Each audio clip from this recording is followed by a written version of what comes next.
अगला है सर रमा मेहता पत्नी बिशन सिंह मेहता, निवासी कोहली कॉलोनी हल्द्वानी। तो इसका सर भांजा है, ये इसकी जनता समाज के मामले में चलता है, जमीन वापस किया जाएगा। ओके। अगला है सर रमेशन शर्मा पुत्र स्वर्गीय हरकिशन शर्मा, निवासी राजेंद्र नगर, गली नंबर 1, मकान नंबर 4147 हल्द्वानी नगर। इसमें सर ये जो गणेश सिंह कार्की है, इसको रमेश चंद शर्मा ने जमीन बेची।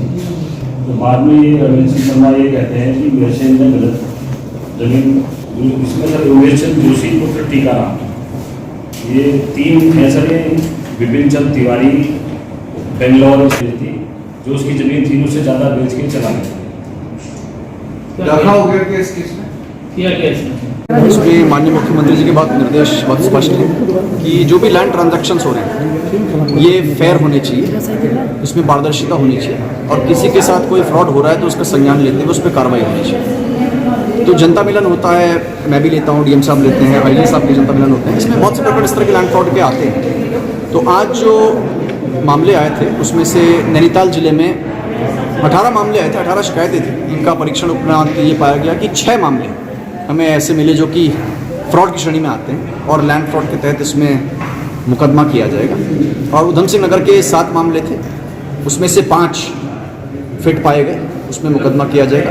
अल्मोड़ा का एक मैटर था, उसमें पहले ही एफआईआर हो चुकी है। और पिथौरागढ़ में जो चौकोड़ी में जो टी एस्टेट की लैंड है उसमें बहुत से अवैध खरीद फरोख्त के मामले लगातार सामने आ रहे हैं। उसका भी एक मामला आज आया था, तो उसमें भी जो लैंड फ्रॉड कमेटी ने इसको सही पाया है और उसमें भी एफआईआर करने के निर्देश हुए। सर क्या हुई है, इसमें एफआईआर हो गई थी, लेकिन इसमें मेनली जो गवर्नमेंट ड्यूज़ हैं हमें तो वो देखना है, वो तो शायद उसमें तो कोई चोरी नहीं हुई है, लेकिन जो अतिरिक्त फ्रॉड इसमें हुआ है उसमें एफआईआर हो चुकी है। नेक्स्ट पे खेत नंबर के हिसाब से रिकॉर्ड होता है, 10 साल का, 15 साल का, 20 साल का। ये जो खेत नंबर मैं ले रहा हूँ ये 15 सालों में किन किन हाथों में गया है।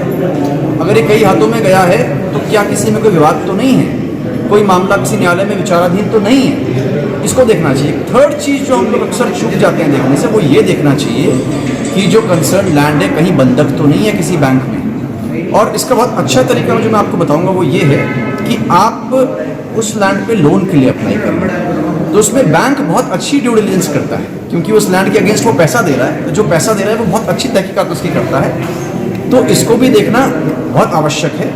एक और चीज़, जब इवेंचुअली आप लैंड परचेज कर लेते हैं तो बहुत जल्दी आप लोग उसकी चौहद्दी करवा लें, उस पर कोई परमानेंट आप दीवार बना लें, क्योंकि आजकल बहुत सी जो प्लॉटिंग्स होती हैं उसमें जो खरीदार है वही नहीं पहचान पाते हैं। यद्यपि अब कोऑर्डिनेट्स तो कंपलसरी हो गया रजिस्ट्री में, कोऑर्डिनेट्स डाल लें, लेकिन फिर भी उस पर आप उसी वक्त ही उसकी किसी प्रकार की बाउंड्री मेरे हिसाब से कर लें तो निश्चित रूप से जो फ्रॉड्स हैं इसमें गिरावट आएगी। और जो भी हमारे लोग हैं, कंज्यूमर्स हैं, जिनके साथ किसी प्रकार का फ्रॉड हो रहा है, इसमें गिरावट आएगी। सर पुराने में आज की तारीख में तो जब कैडेस्ट्रल मैपिंग होगी तो उसका बहुत अच्छा सोल्यूशन है कि कैडेस्ट्रल मैपिंग हो। कैडेस्ट्रल मैपिंग में तो हर खेत और उसका हर एक अंश ओनरशिप के हिसाब से निकल आता है। थोड़ा बड़ा प्रोजेक्ट है, बट लॉन्ग टर्म में ये इसका एक अच्छा सोल्यूशन है।